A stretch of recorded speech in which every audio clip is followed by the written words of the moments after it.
Hello' everyone, আজি আমি গৈ আছোঁ ডিব্ৰুগড়। ক'ত যাওঁ তাকে বোলো আপোনালোকৰ লগত শ্বেয়াৰ কৰোঁ। এয়া প্ৰথম গৈ আমালোকে থানা চাৰিআলিত ডিলুক্সত তাতে দুটামান গোটেই তিনিটাই চশমা ফ্ৰেম চালোঁ, তাতে অৰ্ডাৰ দি থৈ এতিয়া ওচৰতে থকা এখন টেষ্টিটোত আহিলোঁ। তাতে চাহ কিবাকিবি মিঠাই চিঠাই খাই লওঁ বুলি ডিউটো খাই ল'লোঁ। তাৰপিছতে গ'লোঁ তাৰ ওচৰতে থকা ৰিলায়েঞ্চ ৰেঞ্জত। মই তেনেকৈ একো নাই চোৱা, সিহঁতে কিনি লৈ আহিব জিন্স টি চাৰ্ট, তেনেকৈ কিনি লৈ আহিলোঁ।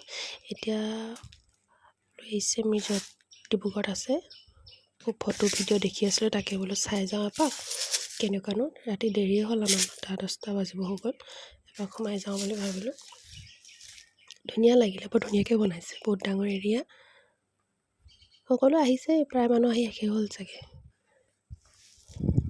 আমাৰ তাত দিনা কৰা নহ'লে, বাৰ্থডে পাৰ্টি 3-4টামান আছিলে, দেৰি হ'ব বুলি ক'লে। আকৌ বেছি সময় ৰ'বলৈও সময় নহ'ল আমাৰ, আকৌ দুলীয়াজান আহিব লাগিব, দেৰি হ'ব। তাকে ফটো ভিডিঅ' কৰি আৰু তেনেকৈ চাই মেলি গুচি আহিলোঁ। আৰু